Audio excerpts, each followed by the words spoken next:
Selamat siang, perkenalkan nama saya Tony Safari Tom dengan NIM 42122 21055. Di sini saya akan mempresentasikan PPL saya yang berjudul GASMA, Gas Safety Monitoring System, lem pintar dengan deteksi gas berbahaya, solusi praktis untuk keselamatan optimal pekerja di tangki minyak. Sini saya memiliki desain mekanikal. Nama saya Tony Yosafat Gultom dengan NIM 42122011055. Di sini saya dari kelas Mekatronika 6B pagi. Sini saya akan mempresentasikan PBL saya yang berjudul GASMA, helm pintar dengan deteksi gas berbahaya, solusi praktis untuk keselamatan optimal pekerja di tangki minyak. Di sini saya pertama akan menjelaskan tentang desain mekanikal GASMA saya, yang dimana saya membuat desain ini berasal dari desain helm standar internasional sebelumnya yang dimana itu dari ISO 1900. Jadi di sini saya mengambil dari desain helm pada umumnya, tetapi memiliki sedikit beberapa perubahan yang dimana perubahan ini digunakan untuk dapat beli tempat atau menjadi tempat dari setiap komponen yang ada, di mana komponen-komponen yang saya gunakan itu berupa ada LCD, ada push button on off, ada MQ2, ada buzzer, dan depan ini ada 3 buah LED.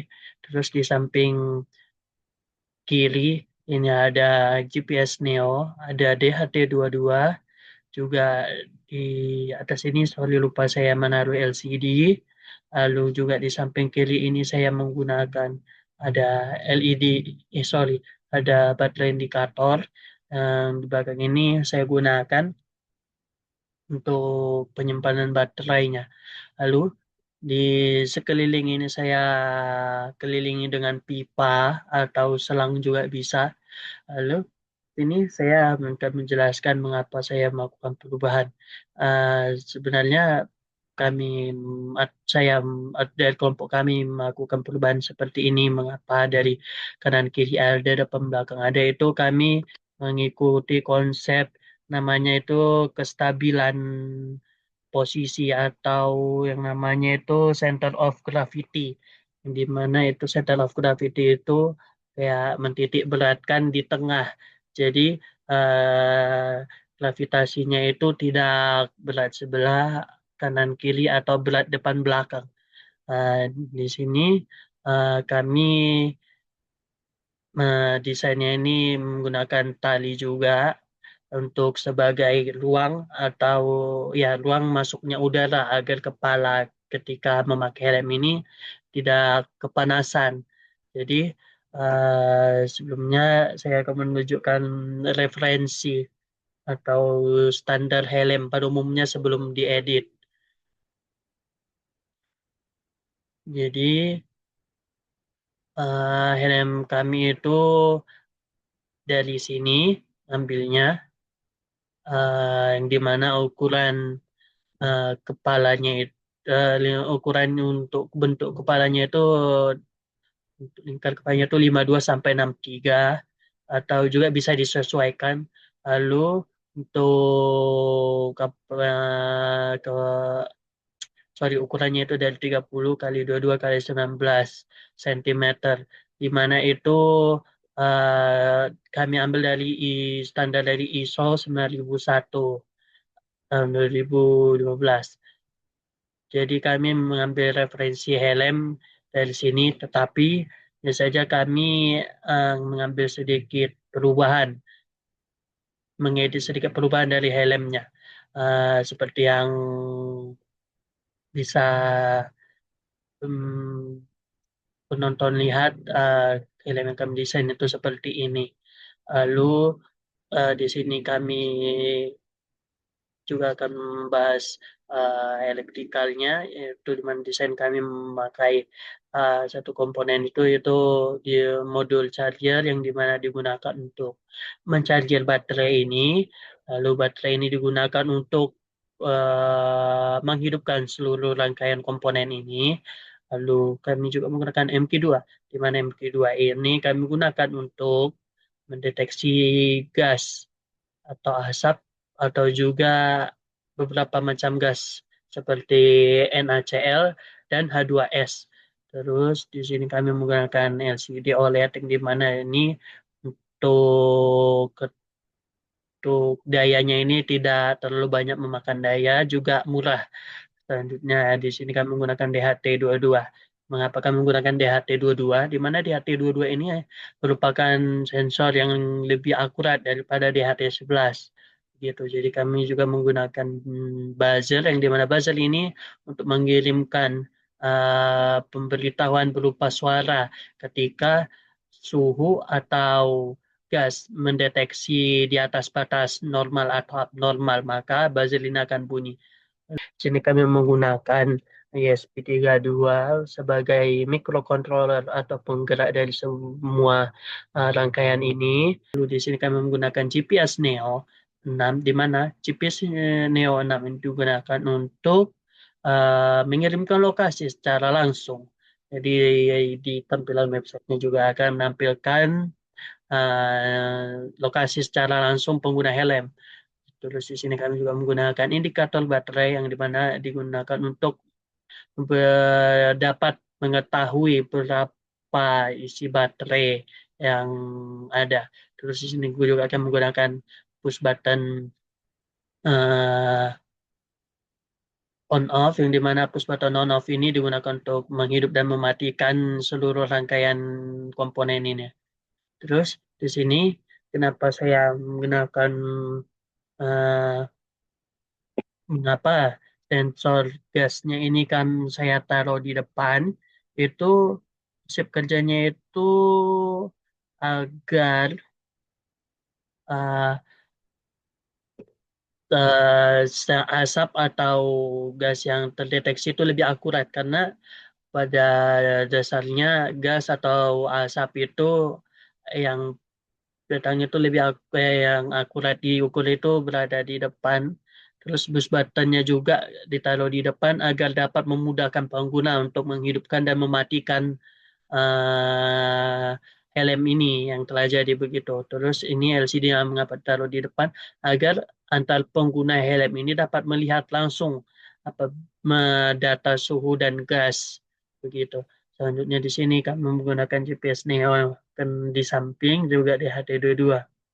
Eh, jadi kenapa kami menggunakan pipa atau selang juga bisa kami sekelilingi ini sebagai standar keselamatan di agar kabel atau ya benar kabel yang terhubung dari setiap komponen ini tidak korslet atau mengalami korslet dari percikan air atau korslet akibat hal lainnya. Gitu juga kami di sini menggunakan talinya itu untuk agar dapat sirkulasi udara masuk. Jadi pengguna helm tidak kepanasan ketika memakai helm ini. Lalu eh,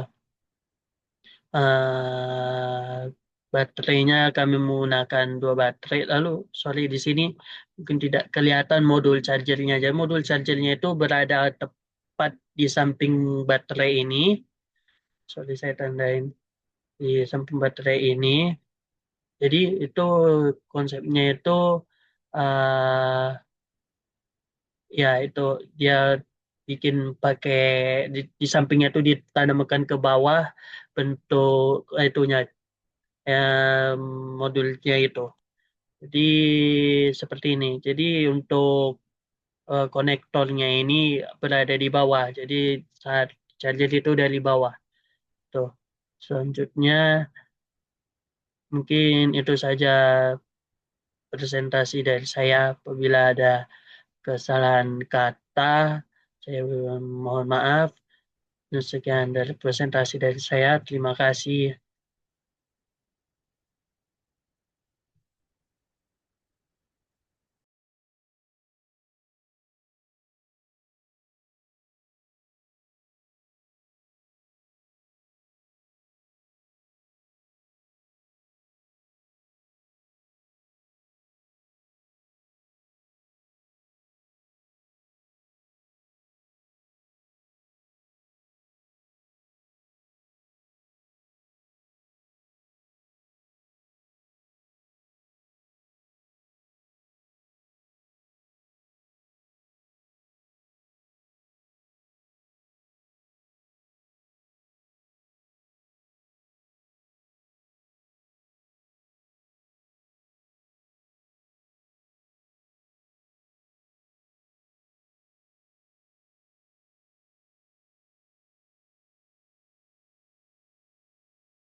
di mana MQ2 itu mendeteksi asap, lalu DHT2 itu untuk mendeteksi suhu, dan seperti yang saya katakan tadi, LCD ini untuk menampilkan data suhu dan kesan pengguna dapat dilihat.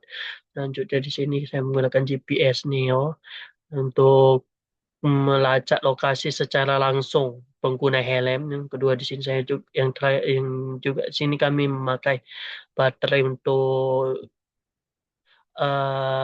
energi atau daya untuk masuk energi dari sebuah komponen untuk menjalankan. Terus ini kami menggunakan modul charger yang dimana modul charger ini digunakan untuk dapat baterai dapat mencharger melalui modul charger berikut. Di sini juga ada indikator baterai yang dapat menampilkan isi baterai.